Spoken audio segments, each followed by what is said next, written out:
नमस्कार. मतदार यादी संदर्भात मोठी अपडेट. ब्लो मार्फत अंतर्गत घराघरात जाऊन मतदारांची पडताळणी सुरू आहे. 2002 प्रमाणे नागरिकांची नाव, पत्ता आणि वयाची तपासणी केली जात आहे.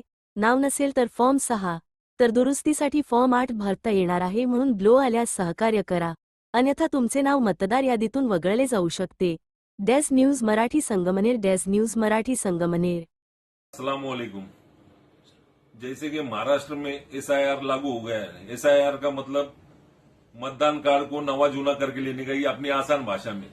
जैसे कि जिनके नाम 2002 की लिस्ट में है और 2026 की लिस्ट में उसको कन्वर्ट करके लेने का, फिर उसके जरिए से तुम्हारे बच्चों के नाम 2026 में है, तो तुम्हारा नाम वो बच्चों के नाम के साथ जुड़ा के उसको नया जूना करके लेने का।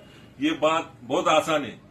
इतनी आसान है कि तुम वहां जाने के बाद बीएलओ घूम रहे हैं गली में, तुम उनके पास तुम्हारे मतदान कार्ड, तुम्हारी 2002 की लिस्ट, तुम्हारे बच्चों के मतदान कार्ड लेके गए तो 5 मिनट से ज्यादा उसको वक्त नहीं लग रहा। लेकिन लोग इसको इतने हल्के में ले रहे, ऐसा उसको जैसे कुछ अहमियत नहीं दे रहे। और ये अहमियत आज नहीं देने के सबब आने वाले भविष्य में तुमको उसकी इतनी तकलीफ होगी कि तुम सोच भी नहीं सकते। तुमको उसके बाद में अगर तुमने आज ये कर नहीं करे और नहीं नोंद करे और अगर वो बंद हो गया तो तुमको साबित करने के अंदर कोर्ट कचरे और उसके बाद में 14 पेपर लगेंगे, जिसमें कि जन्म दाखला, पासबुक, ऐसे बहुत सी चीजें। सरकारी नौकरी पे होंगे तो उसके तुम्हारी को स्लिप देना पड़ेंगे। ऐसे 14 डॉक्यूमेंट तो जो कि तुमको जमा करते करते बहुत परेशानी हो जाएंगी और उसके बाद में तुम फिर है ना पछताने के सिवा कुछ नहीं रहेगा। आज बहुत आसान है। आज तुमको 5 मिनट का भी वक्त नहीं लग रहा। वो सर लोग भी बेचारे कोऑपरेटिव है, वो गल्लो गली घरों घर घूम रहे। उनके पास जाओ, उनसे मिलो, उनसे राब्ता करो, वो बोलेंगे तुम्हारे को कौन सी चीज लग रही, कौन सी नहीं लग रही। जो चीज लग रही हो तुम्हारे घर में आज अवेलेबल है, तुम वो ले जाओ, उनके पास दो, तुमको 5 मिनट में फारिग करेंगे। लेकिन लोग इसकी अहमियत को समझ रहे ही नहीं। क्या होता है देखेंगे, जब देखने का वक्त आएगा ना तो सिवाय पछतावे के कुछ नहीं रहेगा। तो मेरे भाइयों, एक दर्दमंदाना अपील है कि जागरूक हो जाओ और जाके पहले एसआईआर नवा जूना करके लो। जैसे बैंक में सुनना रखते तो नवा जूना कर रहे, पैसे निकाल रहे तो नवे जूने कर रहे। ऐसा इस जिंदगी के तुम्हारे बाल बच्चों के फ्यूचर का नवा जूना करके लो, नहीं तो भविष्य में उनके एग्जाम, उनके एडमिशन, ये सब बातें इससे रिलेटेड रहेंगी जो कि तुम्हारे को फिर बहुत तकलीफ हो जाएंगी। तुम्हारी क्या राय है सलीम भाई?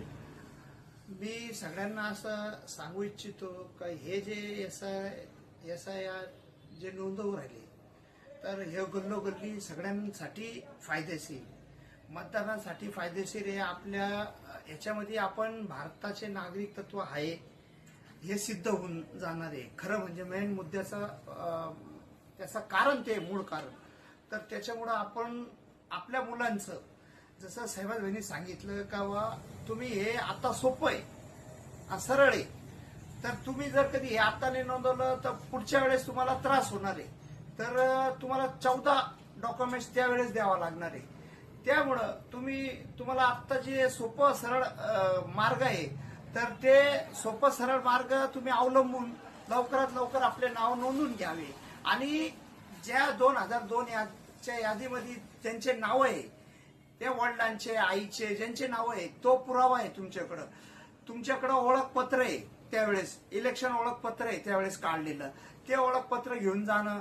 परत त्याच्यानंतर तुमच्या मुलाचं आत्ताच्या 2026च्या यादीमध्ये नाव नसेल तर ते नाव, हे नाव, आपल्या मुलांचे नाव त्याच्यामध्ये ऍड करून सगळ्यांनी त्याचा फायदा घ्यावा आणि सगळ्यांनी ते जे बिलो लोक फिरू राहिले गल्लोगल्ली, काही ठिकाणी त्यांनी एखाद्या घरामध्ये लॅपटॉप घेऊन बसलेले ते, तर तुम्ही आणा इथं नोंदून घ्या, तर त्यांना भी सहकार्य करा आणि हे नाव लवकरात लवकर सगळ्यांनी नोंदून घ्यावी।